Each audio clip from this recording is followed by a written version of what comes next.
Deus, pois, fez os animais selvagens segundo as suas espécies, e os animais domésticos segundo as suas espécies, e todos os répteis da terra segundo as suas espécies. E viu Deus que isso era bom.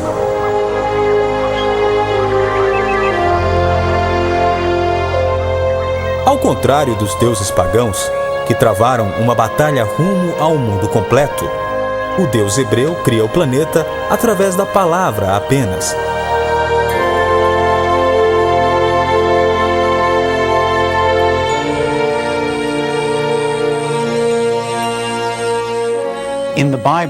O pesquisador coloca que na Bíblia, além da própria vida, só as palavras são sagradas. Não existe varinha mágica. Existe o ensinamento de que nós mesmos também criamos o mundo com palavras. Ensinamentos de que a língua é poderosa e pode ser tanto destrutiva como criativa, geradora de vida.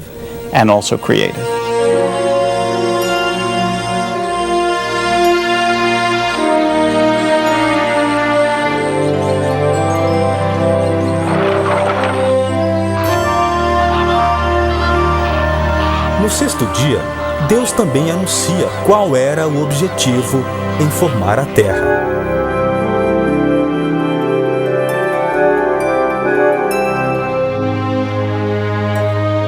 Então Deus os abençoou e lhes disse: frutificai e multiplicai-vos, enchei a terra e sujeitai-a, dominai sobre os peixes do mar, sobre as aves do céu e sobre todos os animais que se arrastam sobre a terra.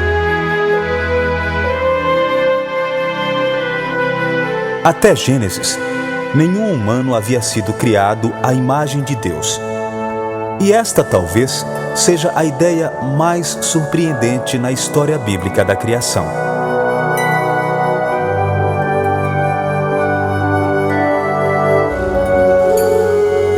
Nos mitos pagãos, o propósito de existência dos seres humanos era servir à vontade dos reis e deuses. Como os mortais poderiam ousar pensar neles mesmos, de qualquer forma, como similares a um deus?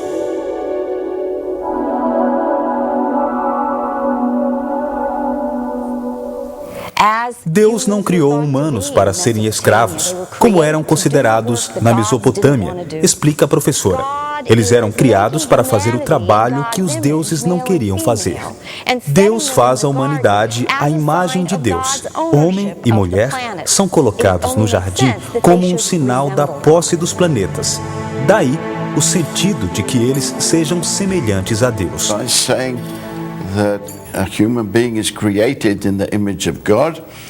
Para o professor, dizer que o homem é criado à imagem de Deus significa que os seres humanos foram dotados por Deus de certas qualidades divinas, como inteligência, racionalidade, habilidade de criar.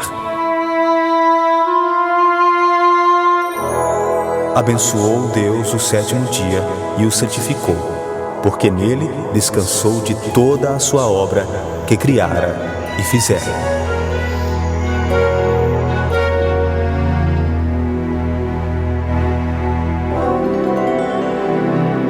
Muitas situações do dia a dia derivam do Gênesis, como não trabalhar mais do que 6 dias por semana. Antes dos tempos bíblicos, não havia um dia de folga formal, nenhum dia de descanso dado para uma pessoa comum. Todos eram escravos tanto dos reis como dos deuses, sempre alertas contra rebeliões. Quando Deus descansou, os judeus entenderam como sinal de onipotência. O próprio Deus podia relaxar sem medo de qualquer ameaça. Este dia de descanso tinha um significado novo e espiritual. O pesquisador explica que a Bíblia nos ensina que Deus transcende o tempo. É tanto criativo como ocupado. Seria mais um ensinamento do Gênesis. Para ele, os humanos devem fazer o mesmo. Trabalhar, criar, lutar e também saber o momento de fazer uma pausa.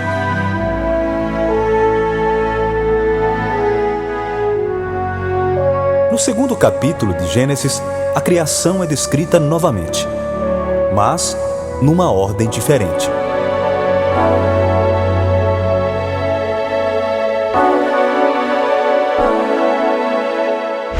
Mostrávamos o dilema entre a fé e a ciência.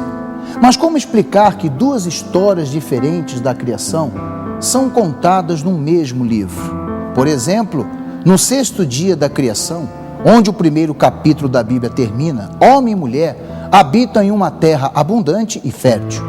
Mas no capítulo 2 de Gênesis, homem e mulher são criados novamente em um lugar chamado Éden. E formou o Senhor Deus o homem do pó da terra, e soprou-lhe nas narinas o fôlego da vida, e o homem tornou-se alma vivente.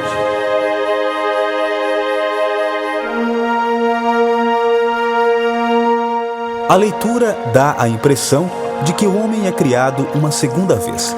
E mais, a criação acontece antes e não depois das outras criaturas. Qual seria a explicação para essa diferença? No capítulo 2 de Gênesis, depois de criar o homem, Deus planta um jardim no Éden e então faz as outras criaturas a partir do solo. Elas são criadas para atender às necessidades do homem. No capítulo 1, a mulher é criada junto com o homem, também no sexto dia. No capítulo 2, nenhum período de tempo é relatado. O capítulo termina com a formação da primeira mulher a partir da costela do homem. Como entender essas possíveis contradições? Uma das explicações é que o capítulo 2 pode ter sido escrito antes do capítulo 1, cerca de 10 séculos antes do nascimento de Cristo. Naquela época, o Estado judaico estava prosperando e todas as conquistas eram atribuídas a Deus.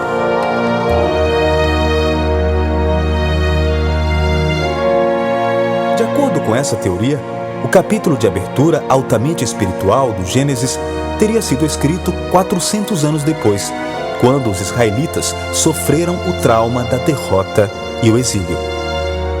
Para eles, a imagem de um Deus distante e nobre teria dado a força e a coragem para sobreviverem. Alguns estudiosos discordam desta explicação. Para eles, Deus pode ter enviado a Moisés, junto com os 10 mandamentos, também a história da criação. Este teólogo acredita que o autor da narrativa do Gênesis tenha sido o próprio Deus. E Moisés teria sido escolhido para escrevê-la.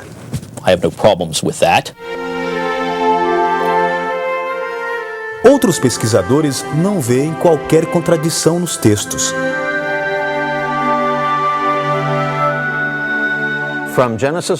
Para este professor, Deus faz uma retrospectiva da criação, que começa no capítulo 1 e termina no 2.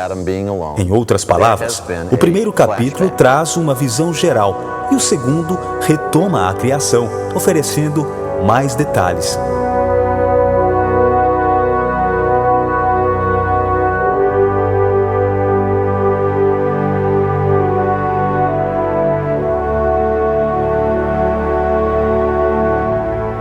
O capítulo 2 relata as atribuições do homem. Criado à imagem de Deus, ele tem muito o que pensar e também muita responsabilidade. Entre as atividades, o homem deve cultivar o solo e nomear todas as criaturas que Deus colocou diante dele. Para os antigos, nomear os animais tinha uma grande importância. Sugeria que o homem havia recebido o poder da escolha, a liberdade para exercer seu próprio arbítrio.